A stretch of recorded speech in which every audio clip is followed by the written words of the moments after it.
Ang Switzerland ang pinakamagaling sa buong mundo. Iyan ang paniniwala ng isang Swiss flight attendant na nakalibot na sa 50 bansa sa loob ng 15 taon. Ngunit isang araw, sa pasilyo ng isang ospital sa Pilipinas, nanlambot ang kanyang mga tuhod at napaupo na lamang siya sa sahig. Ang dahilan, isang resibong hawak niya sa kanyang kamay. Ang puso ng kanyang 8 taong gulang na anak na babae ay unti-unti nang humihinto sa pagtibok. Naging malupit ang tugon ng pinakamahusay na ospital sa Switzerland. 2 taon daw ang hihintayin para sa operasyon. Diyos na lang daw ang nakakaalam kung aabot pa ang kanyang anak para sa kanya. Wala nang lugar sa mundo na hihigit pa sa Switzerland. Ngunit isang pangungusap mula sa isang Pilipinong doktor ang sumira sa 15 taong paniniwala niya. 3 araw po, kaya po naming ischedule ang operasyon sa loob ng 3 araw.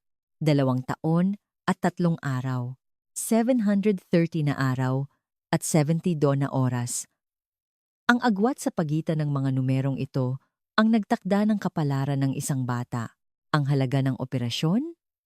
Sa sandaling makita niya ang resibo na mas mababa sa sangkatlo ng presyo sa Switzerland, ang 15 taong pagmamalaki ay bumuhos mula sa kanyang mga mata bilang mga luha. Ang flight attendant na dating tumitingin sa mundo mula sa itaas, na naniniwalang alam na niya ang lahat. Bakit niya hinubad ang kanyang uniforme sa Swiss Air? Saan na kaya ngayon naglalaro ang kanyang anak? Ngayon, ibubunyag namin ang buong talaan ng 72 oras na iyon. Samahan niyo kami hanggang sa dulo. Ako si Sophia Miller, 35 taong gulang na ako, ipinanganak at lumaki sa Zurich, Switzerland. Sa loob ng 15 taon, nagtrabaho ako bilang flight attendant para sa Swiss Air. Nakalibot na ako sa mahigit 50 bansa. Ang mga skyscraper ng New York, ang ginintuang disyerto ng Dubai, ang mga neon light ng Tokyo, lahat ay nasilayan na ng aking mga mata. Pero sa tuwing lalapag ang eroplano sa Zurich Airport, iisa lang ang naiisip ko. Wala pa ring tatalo sa Switzerland. Pagmamayabang ba iyon? Hindi. Para sa akin, isa iyong katotohanan. Ang Switzerland ay pangalawa sa mundo sa per capita GDP. Ang aming healthcare system ay isa sa pinakamahusay sa Europa at hindi na kailangang pag-usapan ang kalidad ng edukasyon. Ang malinis na hangin ng Alps, ang eksaktong oras ng pagdating ng mga tren, ang pagiging pinakaligtas na bansa sa mundo. Para sa akin, ang maipanganak sa bansang ito ay parang pagkapanalo na sa loto ng buhay. Naniniwala akong naipasa ko ang swerteng iyon sa aking anak, si Emma. Si Emma ay 8 taong gulang, blond ang buhok, asul ang mga mata, isang tipikal na Swiss na bata. Isa akong single mom. Naghiwalay kami ng ama ni Emma noong 2 taong gulang pa lamang siya. Hindi na mahalaga ang dahilan ng aming diborsyo. Ang mahalaga ay mag-isa kong pinalaki si Emma mula noon. Hindi naging madali. Ang schedule ng isang flight attendant ay hindi regular. Mga flight sa madaling araw, sa gabi, at ang palaging pag-adjust sa iba't ibang time zone. Malaki ang naitulong ng aking ina. Madalas, habang papasok si Emma sa eskwela, ako naman ay nasa himpapawid ng New York. Gayunpaman, ginawa ko ang lahat ng aking makakaya. Gusto kong ibigay kay Emma ang pinakamahusay sa lahat. Ipinasok ko siya sa Zurich International School. Ang tuition fee ay 40,000 Swiss francs. Bawat taon humigit kumulang 3 milyong piso. Mahal, pero kaya ko naman. Malaki-laki rin kasi ang suweldo ng isang flight attendant sa Swiss Air, lalo na kung 15 taon ka na sa serbisyo. Si Emma ay isang masayahing bata. Sikat siya sa paaralan at magagaling din ang kanyang mga grado. Mahusay siya, lalo na sa math, sabi ng kanyang guro. Si Emma ay may pambihirang logical thinking. Sa isip-isip ko, syempre, anak ko yan. Ngunit noong nakaraang tagsibol, may mga kakaibang bagay na nagsimulang mangyari. Madalas nang mapagod si Emma. Pag-uwi niya galing eskwela, Diretso siyang hihiga sa sofa at makakatulog. Noong una, inisip ko na baka bahagi lang ito ng kanyang paglaki. Noong bata rin ako, malakas akong matulog, pero unti-unti itong lumala. Sa PE class, konting takbo lang ay hinihingal na siya. Namumutla ang kanyang mukha at kung minsan ay nangingitim ang kanyang mga labi. Isang araw, tumawag ang kanyang guro. Miss Sofia, si Emma po ay hinimatay sa playground kanina. Mas mabuti po sigurong ipasuri ninyo siya sa doktor. Nasa kalagitnaan ako ng flight noon, pabalik mula London, papuntang Zurich. Nang matanggap ko ang tawag na iyon sa loob ng eroplano, parang huminto ang mundo ko. Paglapag ko, dumiretso ako sa ospital. Inabot ng 1 linggo bago lumabas ang resulta ng mga pagsusuri. Ang healthcare system ng Switzerland ay tumpak, ngunit dahil dito, masinsinan din ang kanilang mga proseso. Halos hindi ako nakatulog sa loob ng 1 linggong iyon.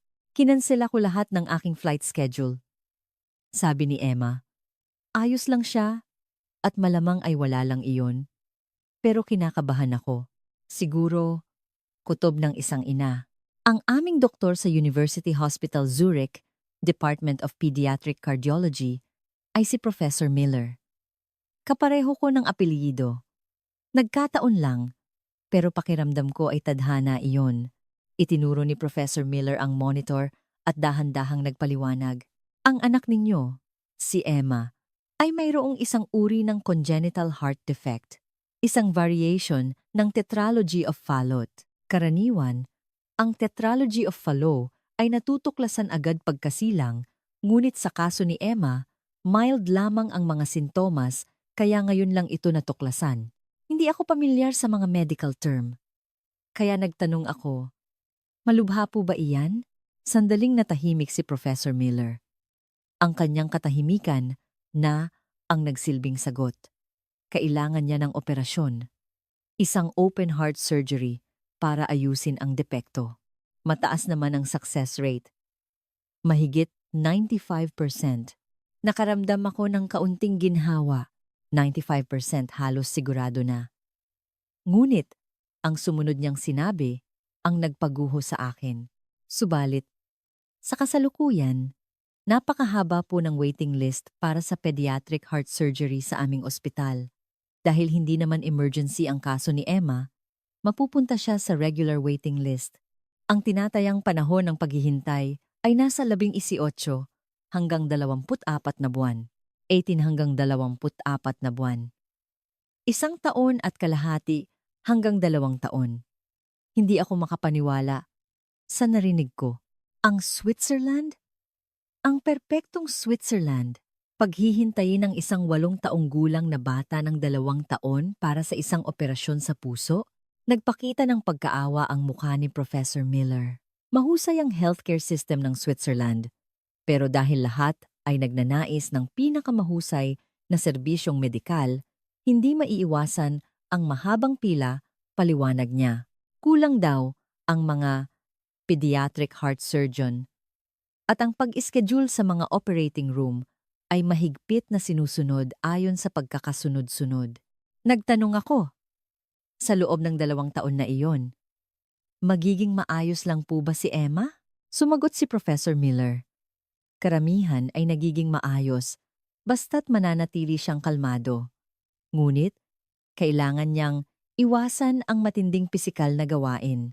Kailangan din ng regular na check-up at kung sakaling magkaroon ng acute deterioration, doon pa lang siya maililipat sa emergency surgery list. Acute deterioration. Alam ko kung ano ang ibig sabihin yon.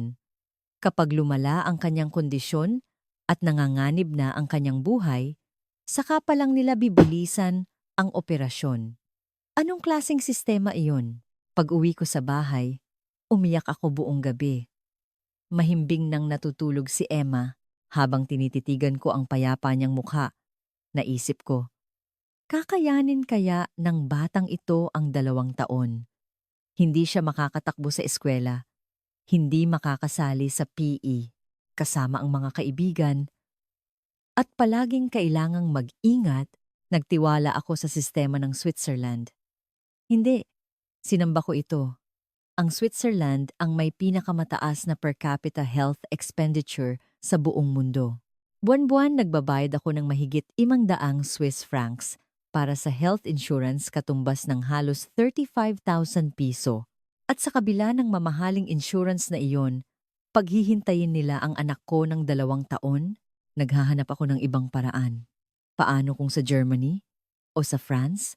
O Austria?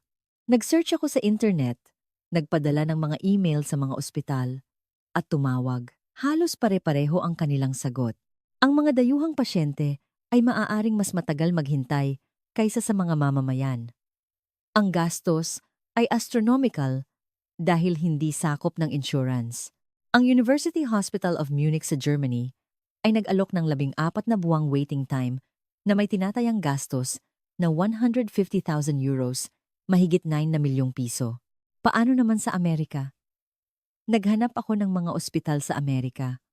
Boston Children's Hospital, Children's Hospital of Philadelphia. Mas maikli ang waiting time sa Amerika, nasa 2 hanggang 3 buwan lang, ngunit ang gastos ang problema. Ang tinatayang halaga ng operasyon ay mula 250,000 hanggang 100,000 US dollars, mahigit 10,000 hanggang 10 milyong piso. 15 taon akong nagtrabaho ng husto, pero wala akong ganoong kalaking pera.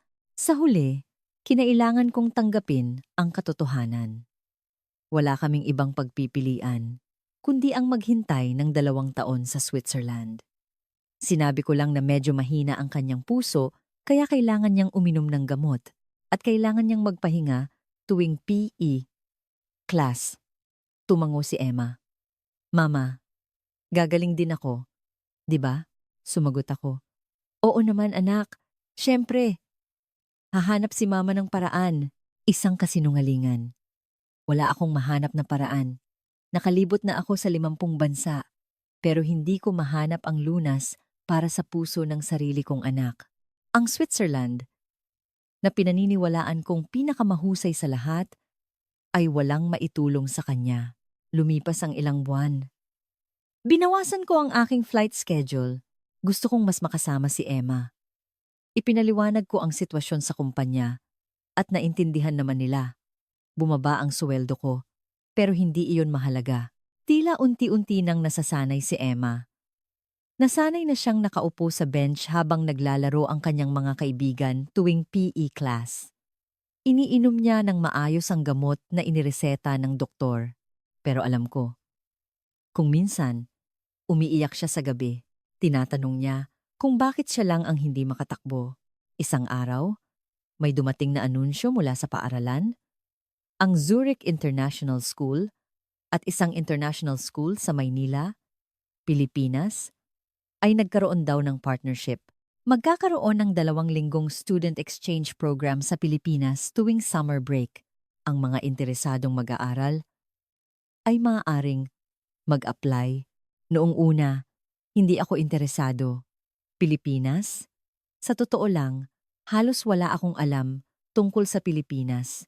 Sikat ang kanilang mga beach at masarap daw ang mangga. Nakadaong na ako sa Ninoy Aquino International Airport, ilang beses bilang transit, pero hindi pa ako nakakalabas. Isa lang itong stopover para sa akin, ngunit nang makita ni Emma ang anunsyo, nagningning ang kanyang mga mata. Mama! Gusto kong pumunta sa Pilipinas. Bakit? Tanong ko. Sumagot si Emma. Yung kaklase ko, si Andrea, galing sa Pilipinas. Sabi niya, sobrang sarap daw ng pagkain doon. Tapos, sa school nila, libre daw ang lunch. Totoo ba yun, Mama? Natawa ako. Libre ang lunch? Hindi ko alam, anak. Patuloy na nangulit si Emma. Mama, please, gusto kong pumunta. Okay lang kahit hindi ako makatakbo sa PE doon. Gusto ko lang kumain ng masasarap na pagkain sa Pilipinas. Nag-isip ako. Sa kondisyon ni Emma, ligtas ba siyang maglakbay sa ibang bansa? Nagtanong ako kay Professor Miller. Sabi niya, walang problema sa mismong flight. Kailangan lang iwasan ang matinding aktibidad at siguraduhing iniinom ang gamot sa tamang oras. At para makasiguro, alamin ko na raw ng maaga ang contact number ng isang lokal na ospital. Nagdesisyon ako. Sige, pumunta tayo. Dahil iyon ang gusto ni Emma. At sa totoo lang, gusto ko ring magbago ng kapaligiran. Araw-araw, nag-aalala lang ako para kay Emma sa bahay at nalulungkot. Tumawag ako sa paaralan at nalaman kong puwede rin palang sumama ang guardian. Nakatulong din na isa akong flight attendant at sanay sa international travel, kaya nag-book kami ni Emma ng flight papuntang Maynila. Hindi ko alam noon na ang biyaheng iyon ang lubusang magpapabago sa aming buhay. Sa loob ng eroplano papuntang Maynila, nakatingin ako sa labas ng bintana. Ang araw ay palubog na sa ibabaw ng mga ulap. Isang tanawin na daan-daang beses ko nang nakita sa loob ng 15 taon, pero sa araw na iyon, kakaiba ang ganda nito. Jen! Sa tabi ko, si Emma ay nanonood ng isang basic Filipino language app sa kanyang tablet. Magandang umaga. Salamat po. Masarap. Medyo bulol ang kanyang bigkas. Pero ang cute niyang tingnan habang masigasig na ginagaya ito.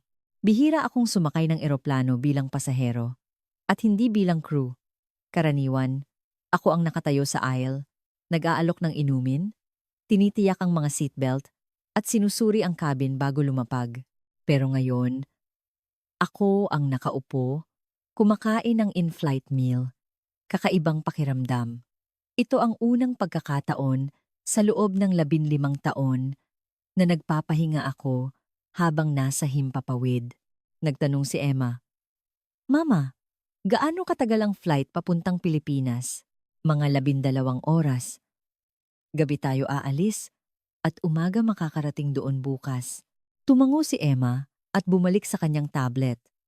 Habang pinagmamasdan ko siya, naisip ko, sana maging isang magandang alaala para sa kanya ang biyaheng ito. Mahirap ang maghintay ng 2 taon para sa operasyon, kaya sana man lang sa loob ng 2 linggong ito, maging masaya siya. Dumating ang in-flight meal, chicken o pasta. Pinili ko ang chicken at si Emma naman ay pasta. Isang subo pa lang sa pasta, sumimangot na siya. Hindi masarap. Talaga? Tumango si Emma. Mas masarap pa ang lunch sa school. Natawa ako. Ganoon talaga ang pagkain sa eroplano. Noon, may dumaan sa aisle. Isang lalaki, mga nasa 60s ang edad, at mukhang Pilipino. Nakasuot siya ng suit at may nakasabit na ID sa kanyang leeg, parang galing sa isang ospital. Napatingin ako sa kanya nang walang iniisip at nabasa ko ang nakasulat sa ID. Nakasulat sa Ingles. Philippine Heart Center. Pediatric Cardiac Surgery. Biglang kumabog ang dibdib ko. Pediatric Cardiac Surgery? Hindi ko na malayang napatitig ako sa kanya. Napansin yata ng lalaki ang pagtingin ko at lumingon siya. Nagtama ang aming mga mata. Agad akong yumuko. Baka naging bastos ako. Pero ang lalaki ang unang nagsalita. Sa Ingles. Flight attendant po kayo ng Swiss Air? Nagulat ako. Paano niyo po nalaman? Ngumiti ang lalaki. May Swiss Air tag po kasi ang bag ninyo. Galing din ako sa Zurich. Dumalo sa isang conference. Ah, ganoon po ba? Parang may humihila sa akin. Sobrang tiempo para maging isang coincidence lang. Isang pediatric heart surgeon na nakaupo mismo sa tabi ko. Inabutan ako ng lalaki ng business card. Nakasulat dito ang pangalan niya. Dr. David Reyes, Professor, Philippine Heart Center, Pediatric Cardiac Surgery. Conference po? Tanong ko. Ang European Society of Pediatric Cardiology Conference ay ginanap sa Zurich. Nagpresent ako doon. Sa sandaling iyon, nagdesisyon ako. Magtatanong ako. Ito na ang tadhana. Excuse me po, kung hindi po nakakaabala, pwede po bang magtanong? Tumango si Dr. Reyes. Dahan-dahan akong nagsalita. Ang anak ko po kasi, may problema sa puso. Congenital heart defect daw po. Isang variation ng tetralogy of Fallot. Naging seryoso ang ekspresyon ni Dr. Reyes. Ganoon ba? Gaano nakatagal mula noong na-diagnose siya? Mga 6 na buwan na po. Na-diagnose siya sa University Hospital Zurich. Kung ganoon, nakatakda na ba ang operation niya? Napabuntong hininga ako. Iyon na nga po ang problema. Masyadong mahaba ang pila. Kailangan naming maghintay ng 20 hanggang 24 na buwan. Nanlaki ang mga mata ni Dr. Reyes. 24 na buwan? Opo. Maganda raw po ang sistema ng kalusugan sa Switzerland, pero mahaba raw po talaga ang pila. Kulang daw po sa mga pediatric heart surgeon. Sandaling nag-isip si Dr. Reyes at pagkatapos ay nagsalita. Hindi ko masasabi ng sigurado dahil hindi ko alam ang eksaktong detalye ng diagnosis niya, pero sa Pilipinas, hindi ganoon kahaba ang waiting time. Parang nabuhayan ako ng loob. Gaano po katagal? Depende sa kaso. Pero karaniwan, mga 2 linggo hanggang 1 buwan lang. 2 linggo hanggang 1 buwan. Hindi ako makapaniwala. 24 na buwan sa Switzerland, pero 1 buwan lang sa Pilipinas. Sa totoo lang, kalahati lang ang paniniwala ko. Ganoon ba kataas ang antas ng medikal na serbisyo sa Pilipinas? Mas magaling pa sa Switzerland? Nakalibot na ako sa 50 bansa. Pero wala pa akong nakitang bansa na may mas mahusay na healthcare system kaysa sa Switzerland. Siguro nabasa ni Dr. Reyes ang ekspresyon ko dahil ngumiti siya. Naiintindihan ko kung nagdududa ka. Kahit ako, kapag nasa international conferences, kapag ikinukwento ko ang tungkol sa healthcare system ng Pilipinas, ganyan din ang reaksyon nila. Pero totoo iyon. Ang Pilipinas ay may isa sa pinakamahusay na healthcare accessibility sa mundo dahil sa magandang sistema ng health insurance at mga world-class na private at specialized government hospitals. Mas maikli ang waiting time at mas abot kaya ang gastos. Mas abot kaya po ang gastos? Para sa pediatric heart surgery sa Pilipinas, ang halaga ay siguro depende sa kaso. Pero nasa pagitan ng 1 hanggang 3 milyong piso para sa mga dayuhan dahil hindi sakop ng insurance, maaaring medyo mas mataas pero mas mura pa rin kumpara sa Switzerland o Amerika. Nalito ang isip ko. Sa Switzerland, ang tinatayang gastos ay 80,000 Swiss francs, humigit kumulang 5 milyong piso. Pero sa Pilipinas, 3 milyon? Bakit po napakamura sa Pilipinas? Hindi po ba ibig sabihin yon ay mas mababa ang kalidad? Tumawa si Dr. Reyes. Hindi. Ang kalidad ng serbisyo ay world-class. Kung titingnan mo ang mga datos, ang Pilipinas ay may mga doktor, infrastruktura, at teknolohiyang medikal na kayang makipagsabayan sa buong mundo. Ang dahilan kung bakit mas mura ay dahil sa pagkakaiba ng sistema. Dito, ang PhilHealth ay sumasagot sa malaking bahagi ng gastos para sa mga Pilipino. At ang mga pribadong ospital ay may kompetisyon na nagpapanatili sa presyo na makatwiran. Ang mga top-tier na specialized government hospitals tulad ng Philippine Heart Center ay nag-aalok ng serbisyo sa mas mababang halaga kumpara sa mga for-profit na ospital sa Amerika. Nalilito ako. Ang mga pinaniniwalaan ko sa loob ng 15 taon ay nagsimulang magiba. Ang Switzerland ang pinakamahusay. Ang healthcare system ng Switzerland ang numero 1 sa mundo. Pero ngayon, sinasabi niyang mas maganda sa Pilipinas? Maingat na nagsalita si Dr. Reyes. Mahirap para sa akin na magbigay ng rekomendasyon. Hindi ko pa naman nakikita ang kondisyon ng pasyente. Pero kung pupunta na rin naman kayo sa Pilipinas, bakit hindi ninyo subukang magpakonsulta? Hindi man sa aming ospital. Marami pang magagaling na pediatric heart centers sa Maynila. St.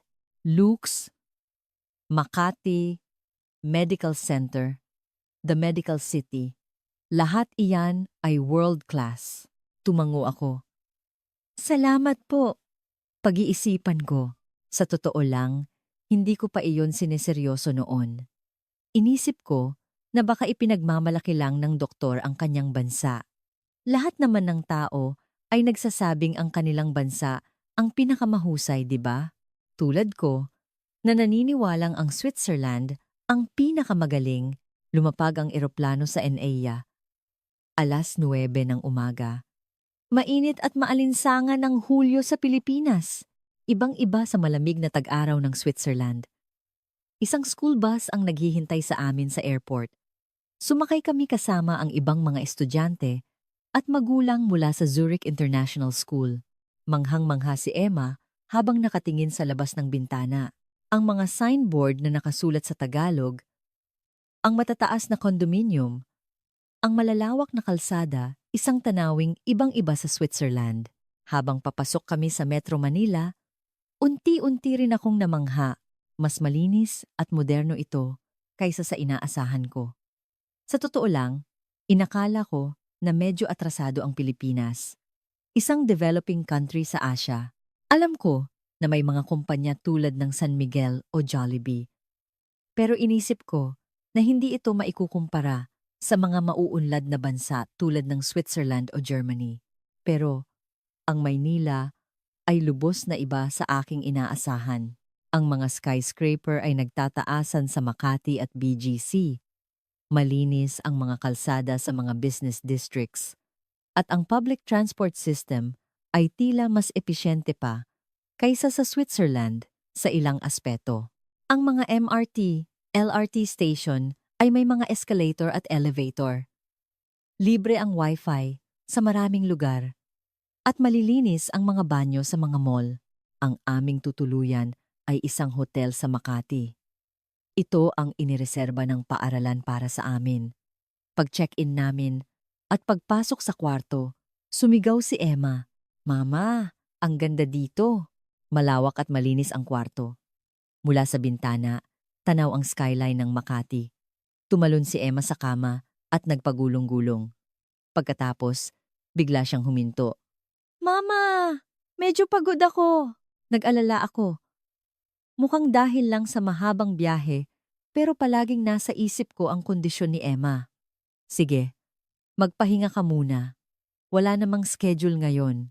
Mabilis na nakatulog si Emma. Habang nakatingin ako sa labas ng bintana, paulit-ulit na umalingaw-ngaw sa isip ko ang sinabi ni Dr. Reyes. Sa Pilipinas, 2 linggo hanggang 1 buwan lang at pwede na siyang operahan. Totoo kaya? Kung totoo, napailing ako. Hindi. Masyadong maganda para maging totoo. Paanong mas magaling ang Pilipinas kaysa sa Switzerland? Imposible. Bas in Pagen. Gayunpaman, hindi ko itinapon ang business card. Itinago ko ito sa aking wallet. Para lang makasiguro. Hindi ko inakala noon na ang business card na iyon ang magiging salbabida ni Emma. Kinabukasan, nagsimula na ang exchange program. Binisita namin ni Emma ang isang international school sa Maynila.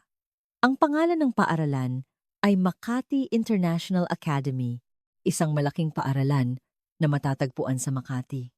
Pagpasok pa lang sa gate, iba na agad ang unang impresyon. Ang mga paaralan sa Switzerland ay karaniwang may mga lumang gusali na may klasikong disenyo. Pero ang paaralang ito ay moderno at malinis. Mga pader na gawa sa salamin, malawak na field, at mga makabagong playground equipment. Nagningning ang mga mata ni Emma at sinabi, "Mama, ang ganda-ganda dito." Ang gurong nakatalaga sa amin ay si Miss Garcia. Isang babae na nasa mid-30s at matatas mag-Ingles. "Welcome. Ngayong araw, mararanasan ninyo ang buhay sa aming paaralan. Makakaobserba kayo sa klase at sasabay din sa aming lunch." Sa salitang lunch, nanlaki ang tenga ni Emma. Naalala niya siguro ang sinabi ni Andrea. Sa umaga, nag-obserba kami sa klase. Pumasok kami sa classroom ng grade 3, ka-level ni Emma. Tiningnan kami ng mga batang Pilipino ng may pagtataka. Ipinakilala kami ng guro sa Ingles. Ngayong araw, May bago tayong kaibigan mula sa Switzerland na sasama sa ating klase. Kumaway ang mga bata. Nahihiyang ngumiti si Emma at kumaway pabalik. Ang nilalaman ng klase ay hindi gaanong naiiba sa Switzerland. Napanood namin ang math at English class at halos pareho lang ang antas. Ngunit, isang bagay ang nakapukaw sa aking pansin, ang ugali ng mga bata. Talagang nakikinig sila ng mabuti. Ang mga batang Swiss ay may magandang focus din, pero mas matindi ang mga batang Pilipino. Tila ayaw nilang makaligtaan kahit isang salita mula sa kanilang guro, at dumating na ang tanghalian. Pumunta kami sa cafeteria. Sa totoo lang, wala akong masyadong inaasahan. Gaano na ba kasarap ang pagkain sa eskwela? Ang pagkain sa international school sa Switzerland ay medyo masarap din naman. Gumagamit sila ng organic ingredients, may nutritionist na gumagawa ng meal plan, at may vegetarian options. Siyempre, hindi ito libre. Nagbabayad kami ng 15 Swiss francs bawat kain, mga 1,000 piso, pagpasok namin sa cafeteria. Una sa lahat, malaki ito. Isang malawak na espasyo na kayang maglaman ng daan-daang estudyante na may malilinis na mesang nakahanay. At pagdating namin sa serving line, napahinto ako. Ito ba talaga ang pagkain sa eskwela? Maraming uri ng pagkain ang nakahain. Kanin, sabaw, at 4 hanggang 5 uri ng ulam. Mayroong manok na adobo, sinangag, sariwang lumpia, at mainit na sinigang. Ang ganda ng kulay, parang pagkain sa isang restaurant. Bumulong si Emma. Mama, pagkain ba talaga to sa school? Mukha nga anak. Pumila kami at kumuha ng pagkain. Hindi ikaw ang kukuha, kundi ang mga staff sa cafeteria ang maglalagay sa iyong plato. Tinanong pa nila kung gaano karaming kanin ang gusto mo. Kaunti lang po. O regular? Sinabi kong regular. Inilagay ang kanin sa tray at isa-isang idinagdag ang mga ulam. Sa huli, pati ang sabaw. Napuno ang tray. Umupo kami at tinikman ang pagkain. Sa unang subo, nagulat ako. Masarap. Sobrang sarap. Malambot at manamis-namis ang adobo. At malasa ang sinangag. Medyo maanghang ang sausawan ng lumpia. Pero sinubukan din ni Emma at sinabing okay lang. Mama, mas masarap to kaysa sa pagkain sa school sa Switzerland. Hindi ko maitatanggi. Sa totoo lang, kung lasa lang ang pag-uusapan, mas masarap ito kaysa sa pagkain sa Switzerland. At ang mas nakakagulat ay ang presyo. Tinanong ko si Miss Garcia, nagbabayad po ba ang mga estudyante para sa pagkain na ito? Ngumiti si Miss Garcia at sumagot, hindi po. Libre po ito sa mga pampublikong paaralan. May feeding program po ang gobyerno at mga LGU. Libre po lahat? Opo. Ang kanin, ulam, sabaw, lahat po. At may gatas din po araw-araw. Hindi ako makapagsalita. Sa Switzerland, nagbabayad kami ng 1,000 piso bawat kain. Pero sa Pilipinas, libre? At ganito pa kasagana. At kasarap na pagkain? Idinagdag ni Miss Garcia. Ang school lunch po sa Pilipinas ay may mga nutritionist din na nagpaplano ng menu araw-araw. Ang pagluluto ay ginagawa mismo dito sa kusina ng paaralan. Hindi po ito galing sa labas na caterer. Araw-araw. Sariwang sangkap ang ginagamit. Tumingin ako sa paligid. Ang mga batang Pilipino ay kumakain na parang sanay na sila. Para sa kanila, normal lang ito. Naramdaman ko ang inggit. Sa Switzerland, maraming bata ang nagbabaon na lang ng lunch dahil masyadong mahal ang pagkain sa eskwela. Nang matapos kumain si Emma, sinabi niya, Mama, gusto kong mag-aral sa school na to. Natawa ako. Talaga? Bakit? Kasi masarap ang pagkain. Tapos, mababait din ang mga bata. Pagkatapos ng tanghalian, lumabas kami sa playground.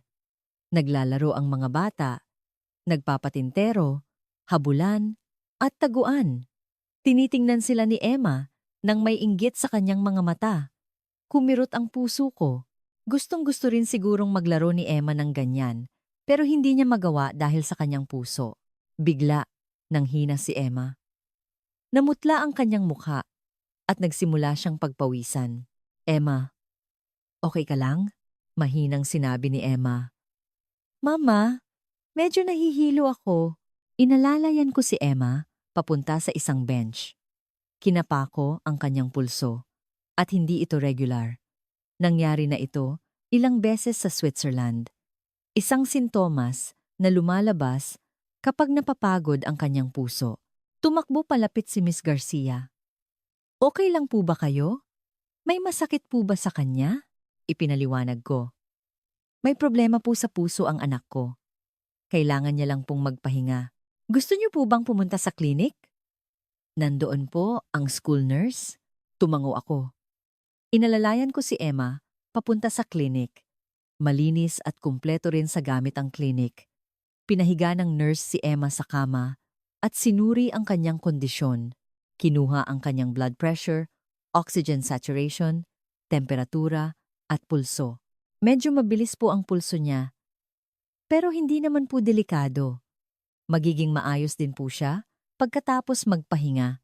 Nakaramdam ako ng ginhawa, pero may isang bahagi sa akin na hindi mapakali. Tila mas nagiging madalas ang pagkahilo ni Emma.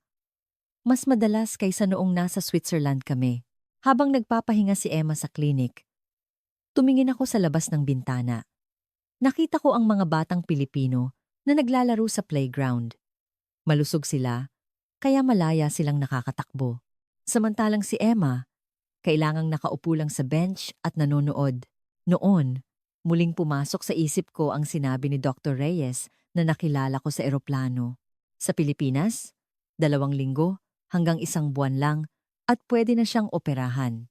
Kung totoo iyon. Kung pwede siyang operahan sa Pilipinas, napailing ako. Hindi, turista lang tayo dito. Wala tayong medical visa, walang insurance, at na-diagnose na siya sa Switzerland. Kung uulitin natin ang lahat ng test at diagnosis dito, mas malaki lang ang magagastos at mas matagal ang aabutin. Pero sa isang sulok ng aking isip, nagsimulang sumibol ang pag-asa. Tiningnan ko si Emma. Kakayanin kaya ng batang ito ang 2 taon? Paano kung habang naghihintay kami sa Switzerland ng 2 taon, may mangyaring masama kay Emma? Sa isiping iyon pa lang, parang hindi na ako makahinga. Hindi pwedeng mangyari iyon. Ay, nagising si Emma. Mama, okay na ako. Pwede na ba tayong lumabas? Haplos ko ang kanyang noo at sinabi, magpahinga ka pa ng kaunti. Hindi naman tayo nagmamadali. Muli siyang pumikit. Hawak ko ang kanyang kamay, ang kanyang maliit at mainit na kamay. Kailangan kong protektahan ang batang ito. Ano man ang mangyari. May isang poster na nakasabit sa dingding ng klinik ang nakakuha ng aking atensyon, nakasulat sa Tagalog at Ingles. Health is wealth. Ang kalusugan ay kayamanan. Tama. Noon, akala ko ay normal lang na malusog si Emma. Pero hindi pala. Ang puso ni Emma ay parang isang time bomb na hindi alam kung kailan sasabog. Nagdesisyon ako. Susubukan kong alamin. Magpapakonsulta ako sa isang ospital sa Pilipinas. Malay natin. Paano kung totoo ngang kaya nilang operahan siya sa loob ng 2 linggo? Paano kung totoo ngang mas mura ang gastos? Nang gabing iyon, pagbalik namin sa hotel, kinuha ko ang business card mula sa aking wallet. Dr. David Reyes, Philippine Heart Center, Pediatric Cardiac Surgery. Nanginginig ang aking mga kamay. Tatawag ba ako o hindi? Paano? Kung pagkatapos ng seryosong konsultasyon, sabihin nilang hindi rin pala pwede. Mas lalo lang akong madidismaya. Pero para kay Emma, kailangan kong subukan. Kinuha ko ang telepono. Gabi na, mga 7:00, nang tawagan ko si Dr. Reyes. Nanginginig ang kamay ko habang pinipindot ang mga numero. Pagkatapos ng 3 ring, isang pamilyar na boses ang sumagot. Hello, dahan-dahan akong nagsalita. Dr. Reyes, si Sofia po ito, yung nakilala ninyo sa eroplano, ang Swiss flight attendant. Ah, naaalala kita. Yung anak mo na may problema sa puso, tama? Opo. Kasi po, kanina, hinimatay na naman po siya sa eskwela. Naging seryoso ang boses ni Dr. Reyes. Ganoon ba? Kumusta ang kalagayan niya? Ipinaliwanag ko ang nangyari kanina. Ang pagkahilo, pamumutla, at hindi regular na pulso. Tahimik na nakinig si Dr. Reyes at pagkatapos ay nagsalita. Maaaring lumalala na ang kanyang kondisyon. Gusto mo bang ipasuri siya sa aming ospital? Nag-alinlangan ako. Gusto ko po sana, pero turista lang po kami dito. Wala po kaming medical visa at hindi po kami sakop ng insurance. Walang problema sa visa. Ang Pilipinas ay may medical tourism program kaya maaari kang makakuha ng serbisyong medikal gamit ang tourist visa. Tungkol naman sa insurance, totoo na hindi ito applicable. Pero dahil mas abot kaya ang gasto sa medisina dito, mas magiging magaan pa rin kumpara sa Switzerland o Amerika. Talaga po? Oo. Bakit hindi kayo pumunta sa ospital bukas? Ipapareserba kita para sa mga tests. Nagdesisyon ako. Sige po, pupunta po kami. Kinabukasan, ipinaliwanag ko ang sitwasyon sa coordinator ng exchange program at humingi ako ng isang araw na pahinga mula sa schedule. Dinala ko si Emma sa Philippine Heart Center sakay ng taxi. Pagdating namin sa ospital, ang una kong napansin ay ang kalinisan nito. Malawak at maliwanag ang lobby. At may mga palamuti at guhit para sa mga bata sa iba't ibang sulok. Hindi mabigat ang atmosfera. Ang mga ospital sa Switzerland ay medyo solemne at malamig. Pero dito, iba, palakaibigan at mainit ang pakiramdam. Sinalubong kami ni Dr. Reyes sa lobby. Malayo ang inyong pinanggalingan. Napagod siguro kayo. Magsimula na tayo sa mga pagsusuri. Mas mabilis ang proseso ng mga test kaysa sa inaasahan ko. ECG, 2D echo, blood tests. Sa Switzerland, aabutin ng ilang linggo para lang magpa-schedule at maghintay para sa mga test na ito. Pero dito, natapos lahat sa loob ng isang araw. Habang ginagawa ang mga test, nakakagulat na kalmado si Emma sa mga ospital sa Switzerland. Palagi siyang kinakabahan. Siguro dahil sa malamig at mahigpit na kapaligiran. Pero sa ospital sa Pilipinas, ang mga nurse ay mabait na nakikipag-usap kay Emma gamit ang pinaghalong Tagalog at Ingles. Emma, huwag kang matakot ha? Sandali lang to. Ngumiti si Emma at sumagot. Okay lang po. Inabot ng 2 oras bago lumabas ang resulta. Habang naghihintay, kumain kami ni Emma ng tanghalian sa kantin ng ospital. Dito, muli akong nagulat. Masarap ang pagkain sa kantin ng ospital. Umorder ako ng Bicol Express. At sariwa ang mga gulay at tama ang anghang. Ang presyo ay 150 piso. Sa Switzerland, ni isang bote ng tubig ay hindi mo mabibili sa halagang iyon. Hapon na nang pumasok kami sa klinik ni Dr. Reyes. Tiningnan niya ang monitor at ipinaliwanag, lumabas na ang resulta. Tama ang diagnosis mula sa Switzerland. Isang variation ng tetralogy of Fallot. Ngunit, base sa mga resulta, tila mas lumala na ang kanyang kondisyon kumpara sa mga record mula sa Switzerland. Parang huminto ang tibok ng puso ko. Mas lumala po? Mukhang lumala ang mga sintomas sa nakalipas na 6 na buwan. Sa ganitong kalagayan, mas makakabuti kung maoperahan siya sa lalong madaling panahon. Nanginginig ang boses ko nang magtanong, "Gaano po kabilis?" Sumagot si Dr. Reyes. Kailangan ko munang tingnan ang schedule ng aming ospital, pero malamang makakapag-set tayo ng operasyon sa loob ng 3 hanggang 5 araw. 3 araw po? Dahil sa tingin namin ay emergency na ang kalagayan ni Emma, maaari siyang bigyan ng prioridad. Hindi ako makapaniwala. Sa Switzerland, pinaghihintay kami ng 2 taon. Pero sa Pilipinas, 3 araw lang at pwede na siyang operahan? Posible ba ito? Nagtanong ako. Ano po ang success rate ng operasyon? Sumagot si Dr. Reyes. Base sa records ng aming ospital, ang success rate para sa ganitong uri ng operasyon ay mahigit 98%. Siyempre, depende pa rin sa kondisyon ng bawat pasyente. Pero dahil sa pangkalahatan ay malusog naman si Emma, inaasahan naming magiging maganda ang resulta. O si Mindevid 10% po? Oo.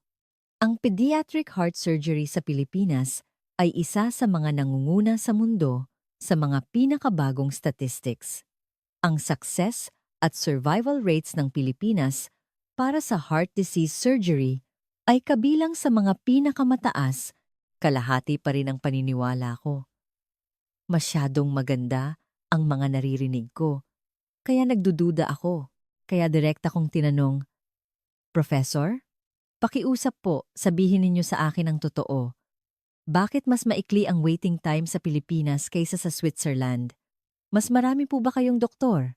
O mas kaunti ang pasyente? Sandaling nag-isip si Dr. Reyes at sumagot. Maraming dahilan. Una, malaki ang ratio ng doktor sa populasyon sa Pilipinas, lalo na sa mga espesyalidad tulad ng pediatric cardiology, kung saan malaki ang investment ng mga malalaking ospital. Pangalawa, ang healthcare system sa Pilipinas ay nakatuon sa efficiency. Mula sa appointment, pagsusuri, diagnosis, hanggang sa operasyon, ang proseso ay dinisenyo para maging mabilis. Pangatlo, iba ang cost structure. Dahil mas abot kaya ang serbisyong medikal sa Pilipinas, mas madaling makapunta sa ospital ang mga pasyente at ang mga ospital naman ay kayang tumanggap ng mas maraming pasyente. Kapag humaba ang pila, lumilipat ang mga pasyente sa ibang ospital, kaya nagsisikap din ang mga ospital na paikliin ang waiting time. Nagsimula ko ng maintindihan. Pagkakaiba ng sistema, hindi sa masama ang Switzerland, kundi sadyang napaka-episyente ng Pilipinas. At ginawa ko na ang pinakamahalagang tanong. Magkano po ang magiging gastos? Sumagot si Dr. Reyes. Ang eksaktong halaga ay kailangan mong kunin sa aming finance department. Pero para magkaroon ka ng ideya, para sa isang dayuhang pasyente, asahan mo ang humigit kumulang 2 hanggang 3 milyong piso. Kasama na dyan ang bayad sa operasyon, sa kwarto, sa mga test, lahat na, 2 hanggang 3 milyong piso. Kinalkula ko. Sa Switzerland, ang tinatayang gastos ay 1,000 Swiss francs, halos 5 milyong piso. Pero sa Pilipinas, 3 milyon lang? At sa Amerika? Sa Boston Children's Hospital, sinabi nilang 250,000 hanggang 400,000 dolyar. Tumango si Dr. Reyes. Ang Amerika ang may pinakamahal na serbisyong medikal sa buong mundo. Ang parehong operasyon ay maaaring 10 beses na mas mahal doon kaysa dito sa Pilipinas. Nalilito ako. Bakit walang nakakaalam nito? Bakit sa loob ng 15 taon kong paglalakbay sa 50 bansa, hindi ko man lang narinig ang tungkol sa kalidad ng serbisyong medikal sa Pilipinas? Ngumiti si Dr. Reyes at nagsalita. Unti-unti na itong nakikilala. Sa mga nakalipas na taon, mabilis na lumago ang medical tourism sa Pilipinas. Marami ang dumarating mula sa Middle East, Guam, at maging sa Amerika. Unti-unti na ring dumarami ang mula sa Europa, lalo na sa mga larangan tulad ng cancer treatment, heart surgery, at cosmetic surgery. Kailangan ko ng magdesisyon. Babalik ba kami ni Emma sa Switzerland at maghihintay ng 2 taon? O dito na kami magpapa-opera? Malinaw ang pagpipilian. Professor, magpapa-opera po kami. Paki-opera po si Emma. Tumango si Dr. Reyes. Sige, bukas, gagawin natin ang final pre-surgery tests at i-schedule natin ang operasyon sa Makalawa. Doon na ako napaiyak. Ang 6 na buwang bangungot at paghihintay ay natapos na dito sa Pilipinas. Hinawakan ni Emma ang aking kamay. Mama, bakit ka umiiyak? Ngumiti ako at sumagot. Kasi masaya ako, anak. Gagaling ka na, ng tuluyan. Nagningning ang mga mata ni Emma. Talaga? Pwede na rin akong tumakbo? Oo, makakatakbo ka na hanggat gusto mo. Isang malaking ngiti ang sumilay sa mukha ni Emma. Sa sandaling makita ko ang ngiting iyon, nakumbinsi ako na tadhana ang nagdala sa amin sa Pilipinas. 2 araw bago ang operasyon, lumipat kami mula sa hotel papunta sa isang guest house malapit sa ospital. 10 minuto lang ang layo. Isang tuluyan para sa mga pamilya ng dayuhang pasyente, mura at malinis. Mga 2,500 piso lang bawat gabi. Sa guest house, may iba pang mga dayuhan mula sa iba't ibang bansa. Isang mag-asawa mula sa Australia, isang lola at apo mula sa Japan, isang pamilya mula sa Qatar. Lahat sila ay pumunta sa Pilipinas para sa serbisyong medikal. Nakausap ko ang mag-asawang Australiano, si John at Sarah. Ang anak nilang lalaki ay na-diagnose na may leukemia at mahirap daw ang paggamot sa kanilang probinsya kaya pumunta sila sa Pilipinas, sabi ni John. Sa amin, 6 na buwan ang waiting time. Pero critical na ang kalagayan ng anak namin. Nahanap namin ang isang ospital sa Pilipinas sa internet at sinabi nilang kaya nilang simulan ang treatment sa loob ng 2 linggo. Kaya pumunta kami agad. Kumusta ang resulta ng paggamot? Ngumiti si John. Maganda. Malaki na ang ipinagbuti ng anak namin. Talagang mahuhusay ang mga doktor sa Pilipinas. Idinagdag ni Sarah. At mas mura ang gastos kaysa sa inaasahan namin at napakabait ng mga doktor. Araw-araw, ipinapaliwanag nila ang kalagayan niya. At sinasagot nila ng detalyado ang lahat ng aming tanong. Habang nakikinig ako sa kanila, napanatag ang loob ko. Talagang maganda ang healthcare system sa Pilipinas. Tama ang naging desisyon ko. Isang gabi bago ang operasyon, hindi ako makatulog. Si Emma ay mahimbing na natutulog sa tabi ko.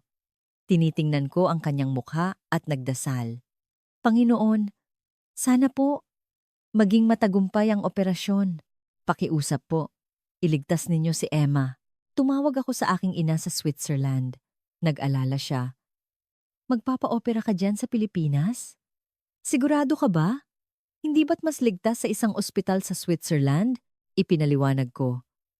Ma, sa Switzerland, kailangan nating maghintay ng 2 taon. Hindi ko alam kung kakayanin pa ni Emma hanggang doon. Sa Pilipinas, 3 araw lang at ooperahan na siya. At 98% ang success rate. Napabuntong hininga ang aking ina. Kung iyan ang desisyon mo, magtitiwala ako sa iyo. Ingatan mo si Emma. Napaluha rin ako. Opo, ma. Uuwi kaming malusog ni Emma, araw ng operasyon. Dumating kami sa ospital. Huling ipinaliwanag ni Dr. Reyes ang proseso. Ang operasyon ay tatagal ng mga 4 hanggang 5 oras. Bubuksan namin ang kanyang puso, aayusin ang depekto, at sisiguraduhing normal na ang daloy ng dugo. Kapag nagising siya mula sa anesthesia, mananatili siya sa ICU ng 1 hanggang 2 araw para obserbahan, at kapag stable na ang kanyang kondisyon, ililipat na namin siya sa regular na kwarto. Nanginginig ang boses ko nang magtanong, "Wala po bang panganib?" Sumagot si Dr. Reyes. Lahat ng operasyon ay may panganib.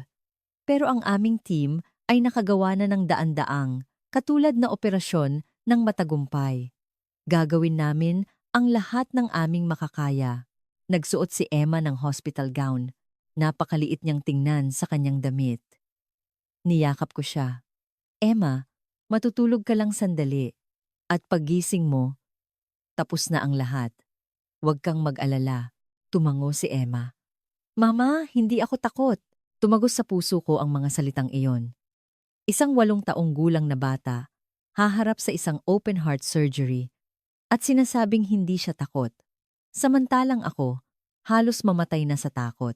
Pumasok si Emma sa operating room. Sa sandaling sumarado ang pinto, nanlambot ang aking mga tuhod at napaupo ako sa isang upuan sa pasilyo. Nagsimula na ang paghihintay. 1 oras, 2 oras, 3 oras. Ang bagal ng takbo ng oras. Nakaupo lang ako sa pasilyo at walang magawa.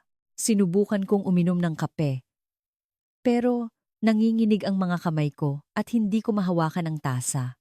Pagkalipas ng 4 na oras, lumabas ang isang nurse.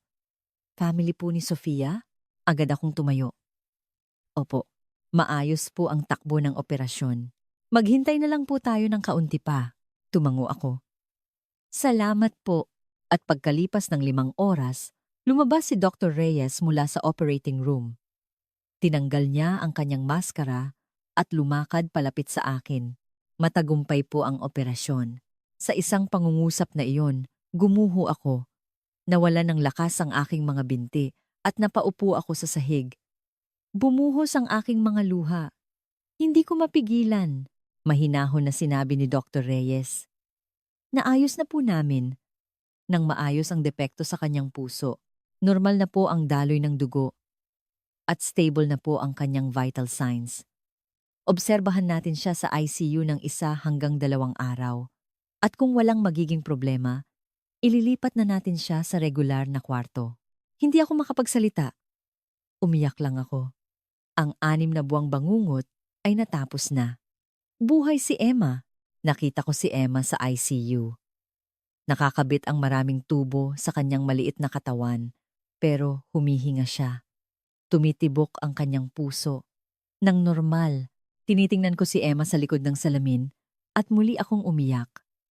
Nagpapasalamat ako kay Dr. Reyes, sa ospital na ito, sa Pilipinas, sa loob ng 15 taon, sa paglibot ko sa 50 bansa. Naniwala akong ang Switzerland ang pinakamagaling, ngunit sa araw na iyon, sa pasilyo ng isang ospital sa Pilipinas, natanto kong mali ang aking paniniwala. Napakaraming bagay sa mundo na hindi ko alam. Mas mabilis ang paggaling ni Emma kaysa sa inaasahan. Isang gabi lang siya sa ICU. At kinabukasan, inilipat na siya sa regular na kwarto. Sabi ng mga doktor, nakakagulat daw kung gaano ka-stable ang kanyang vital signs. Nang una kong makita si Emma sa regular na kwarto, muli akong umiyak. Nagising siya, tumingin sa akin, at ngumiti. Mama, gutom na ako. Sa sinabi niyang iyon, natawa ako. Gutom? 1 araw pa lang pagkatapos ng operasyon? Gutom na siya? Talagang isang matatag na bata si Emma. Dumating ang pagkain mula sa ospital. Lugaw at ilang ulam. Kinain lahat ni Emma. Masarap daw. Kumain din ako sa tabi niya. At masarap nga. Paano nagiging ganito kasarap ang pagkain sa ospital? Pumasok ang isang nurse at sinuri ang kalagayan ni Emma. May sinabi siya sa Tagalog. At pagkatapos ay isinalin ito sa Ingles para sa akin. Napakaganda po ng kalagayan ni Emma. Kung magpapatuloy po ito, maaari na siyang ma-discharge pagkatapos ng 1 linggo. 1 linggo lang po? Opo. Mabilis po ang kanyang paggaling. Nagpasalamat ako. Ngumiti ang nurse at sumagot, kami po ang dapat magpasalamat. Dahil sa pagpunta ninyo rito mula sa malayo, tumagos sa puso ko ang mga salitang iyon. Napakabait ng mga Pilipino, ang mga doktor, mga nurse, mga staff ng ospital, lahat sila, tinuring si Emma na parang sariling pamilya. Habang nasa ospital, patuloy kaming kumain ng pagkain doon at araw-araw, iba ang menu. Isang araw, nilagang baka na may gulay, kinabukasan, isdang inihaw na may sinigang. Ibang-iba ang lasa ng pagkaing Pilipino sa Switzerland, pero mabilis kaming nasanay ni Emma. Lalo na, natutunan naming mahalin ang adobo. Sabi ni Emma, Mama, pag-uwi natin sa Switzerland, bili tayo ng toyo at suka ha? Natawa ako. Sige anak, bibili tayo. Sa 3 araw, nakaupo na si Emma sa kama. Tumingin siya sa labas ng bintana at sinabi, Mama, gusto kong lumabas. Hindi pa pwede. Kailangan mo pang magpahinga. Nagtampo si Emma. Boring dito. Miss ko na ang mga kaibigan ko. Ang mga kaibigan niya mula sa exchange program ay nasa Pilipinas pa rin. Tumawag ako sa guro at ipinaliwanag ang sitwasyon. at sinabi nilang bibisita raw ang mga estudyante. Kinabukasan, dumalaw sa ospital ang mga kaibigan ni Emma mula sa Zurich International School, kasama ang mga bago niyang kaibigan mula sa Pilipinas. Nagdala sila ng mga bulaklak at tsokolate. Tuwang-tuwa si Emma. May sinabi ang mga batang Pilipino sa Tagalog at pagkatapos ay isinalin ito sa Ingles. Pagaling ka para makapaglaro na tayo. Isang malaking ngiti ang sumilay sa mukha ni Emma. Habang pinagmamasdan ko ang eksenang iyon, muli akong napaluha. Kailan ko huling nakitang ngumiti ng ganito si Emma?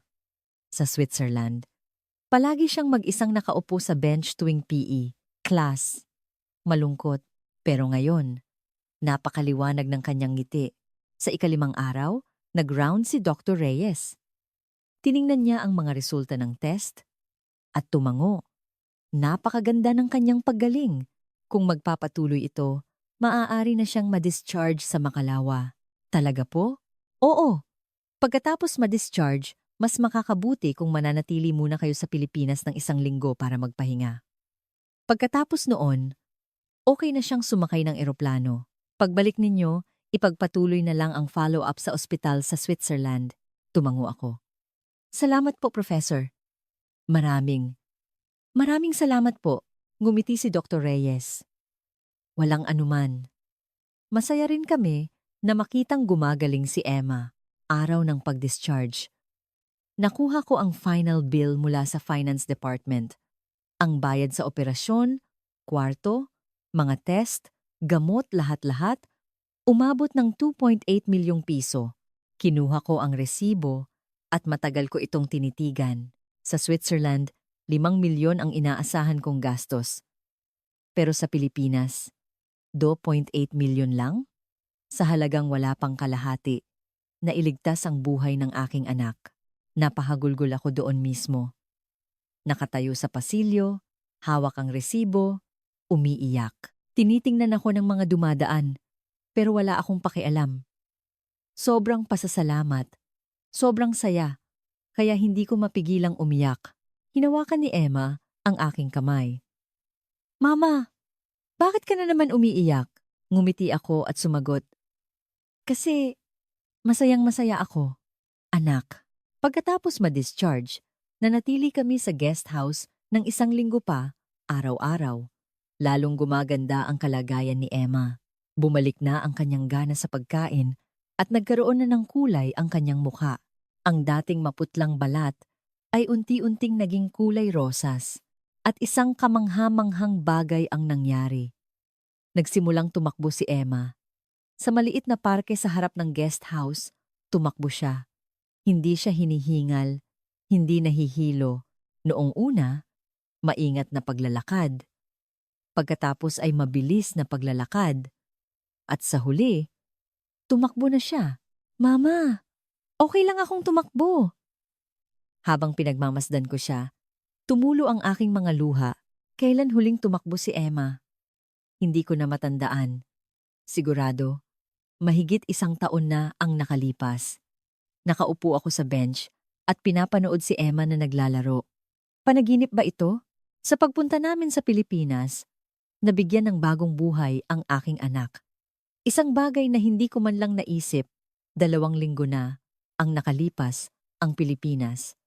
Ang bansang ito ay tunay na pambihira. Isang gabi, bago kami bumalik sa Switzerland, may isang bagay akong kailangang pagdesisyonan. Babalik na ba kami sa Switzerland ng ganito na lang? Nagtanong si Emma.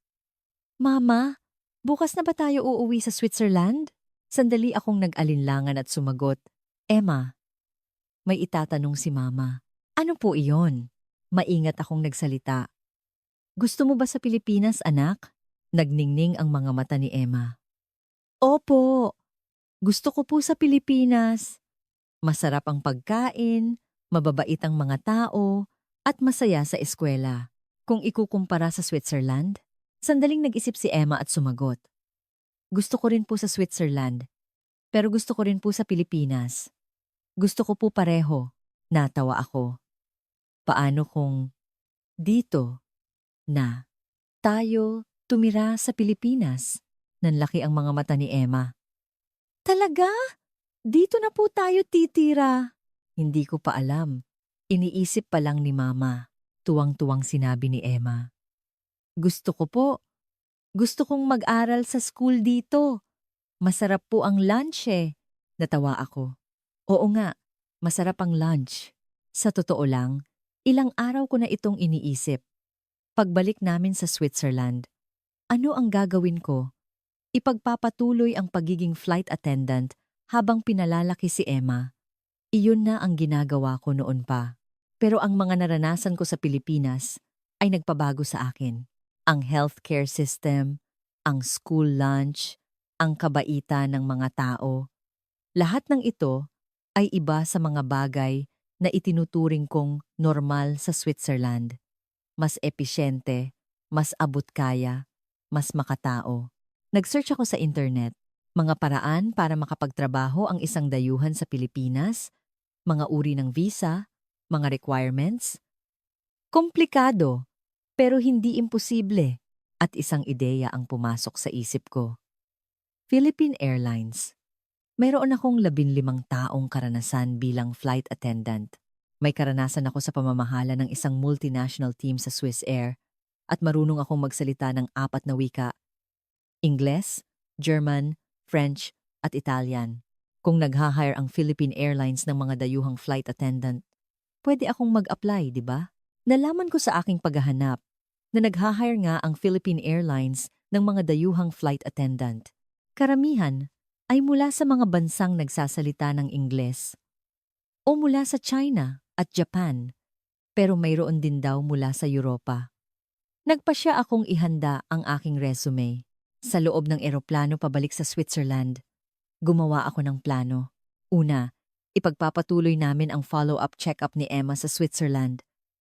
At kapag tuluyan na siyang gumaling, maghahanda na akong lumipat sa Pilipinas.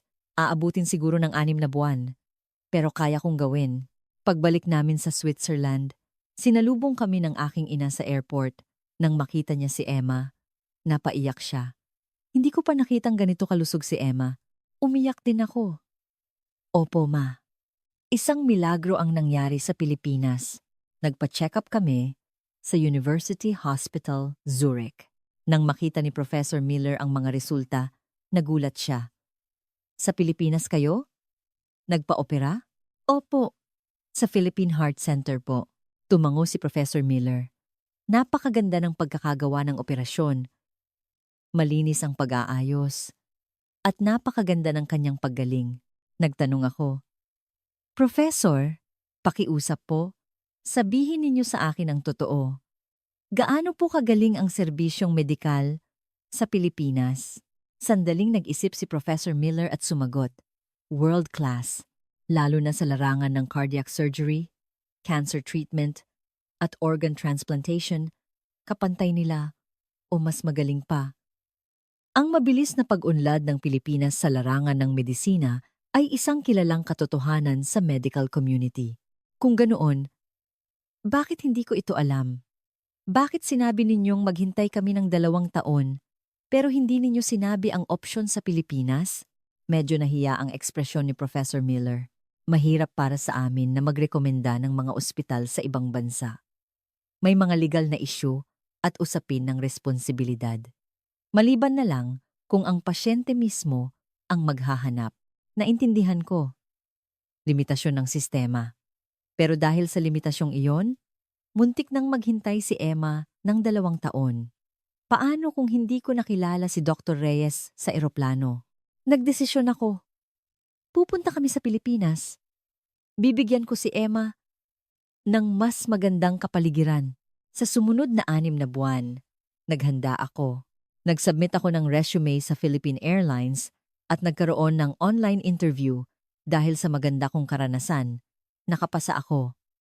Ang final interview daw ay face-to-face sa Maynila. Muli akong bumalik sa Pilipinas.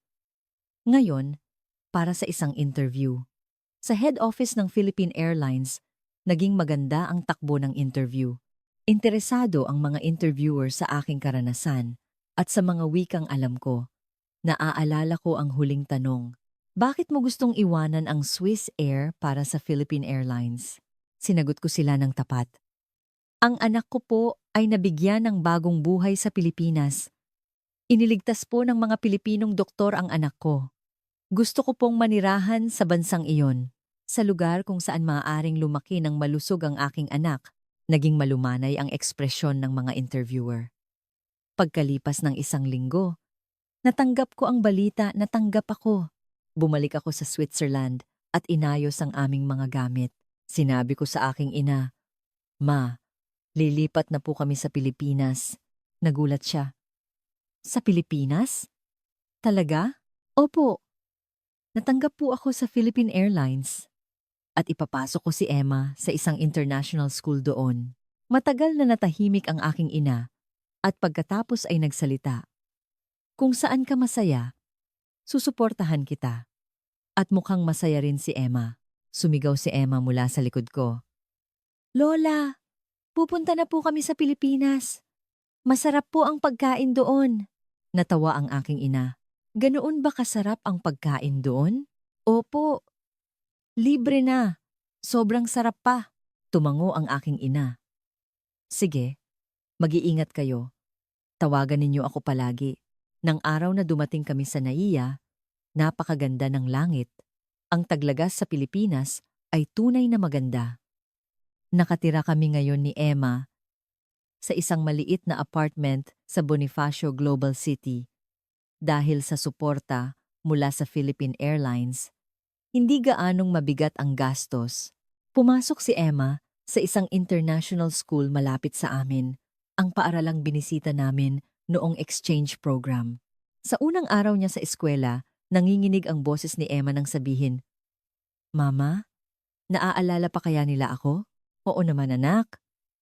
Binisita ka pa nga nila sa ospital, di ba?" Nang ihatid ko siya sa harap ng paaralan, isang batang Pilipino ang tumakbo palapit nang makita niya si Emma. Ngumiti siya ng malaki at kumaway. "Emma! Hi!" Ngumiti rin si Emma at kumaway pabalik. "Hi!" Habang pinagmamasdan ko ang eksenang iyon, napaluha ako. Si Emma, binabati ng isang kaibigan at sabay na pumapasok sa gate ng paaralan. Isang ordinaryong eksena, pero para sa akin, isa itong milagro. Pag-uwi ni Emma mula sa eskwela, tuwang-tuwa siyang nagkwento. "Mama, tumakbo ako kanina sa P. Class! Talaga? Opo. Nag-soccer kami. Sumipa pa ako ng bola." Niyakap ko si Emma. "Ang galing mo anak." Patuloy siyang nagkwento.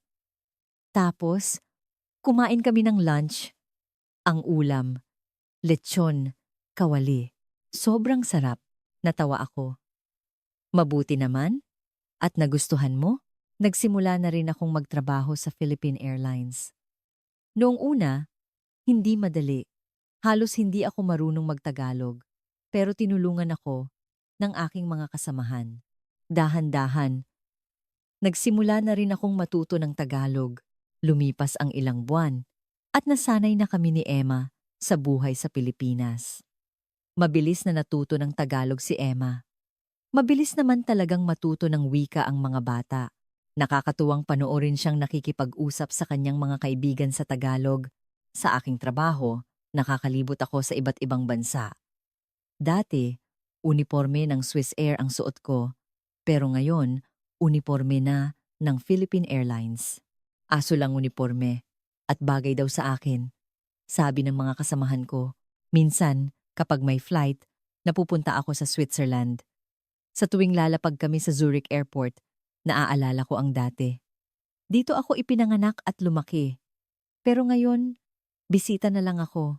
Sa tuwing nagkikita kami ng aking ina, palagi siyang nagtatanong. Sumasagot ako, "Okay na okay po ma, sobrang saya." Si Emma, masaya rin po si Emma. Gusto niya ang kanyang eskwela, marami siyang kaibigan. Ngumingiti ang aking ina. "Mabuti naman. Kung masaya ka, masaya na rin ako." Lumipas ang 1 taon at nagpa-check up si Emma sa Philippine Heart Center. Tiningnan ni Dr. Reyes ang mga resulta at sinabi, "Perpekto! Normal na ang function ng kanyang puso pwede na siyang mamuhay tulad ng ibang bata. Muli akong umiyak. Salamat po, Professor. Ngumiti si Dr. Reyes. Ako ang dapat magpasalamat. Masaya ako through makita si Emma na lumalaking malusog. Paglabas namin sa ospital, sinabi ni Emma, Mama, tuluyan na po ba akong magaling? Oo anak, tuluyan ka ng magaling. Pwede na po akong sumali sa marathon? Natawa ako. Kahit ano, kaya mo nang gawin. Isang malaking ngiti ang sumilay sa mukha ni Emma. Yehey! Paglaki ko, gusto kong maging doktor. Tulad ni Dr. Reyes. Sa sinabi niyang iyon, nanginig ang puso ko. Isang taon na ang nakalipas. Isang batang kailangang maghintay ng 2 taon para sa operasyon, ngayon ay nangangarap na maging doktor. Ang Pilipinas ay nagbigay sa amin ni Emma ng bagong buhay. Isang bansang hindi ko kilala kahit pa nakalibot na ako sa 50 bansa. Isang bansang nakilala ko lang dahil sa isang doktor na nakasabay ko sa eroplano. At ngayon, ito na ang aming tahanan. Masaya ako sa sandaling ito. Dito, sa ilalim ng langit ng Maynila, suot ang uniforme ng Philippine Airlines, kasama ang aking malusog na anak. Ano pa ba ang mahihiling ko? Minsan, naiisip ko. Paano kung hindi ko nakilala si Dr. Reyes sa eroplanong iyon? Paano kung hindi ninais ni Emma na sumama sa exchange program sa Pilipinas? Naniniwala akong tadhana ito. Ang pagkikita namin ng Pilipinas ay tadhana. At isa pa, hindi ko na iniisip na ang Switzerland ang pinakamagaling. Natutunan ko na maraming magagaling na bansa sa mundo na hindi ko pa alam. Tulad ng Pilipinas, pag-uwi ni Emma mula sa eskwela, sinabi niya, Mama, ang ulam kanina, tinolang manok. Sobrang sarap, ngumiti ako at sumagot. Mabuti naman. Anak, sa labas ng bintana, tanaw ko ang paglubog ng araw sa Maynila. Isang mapulang kulay ang bumabalot sa kalangitan. Napakaganda, mahina akong binulong, Salamat, Pilipinas.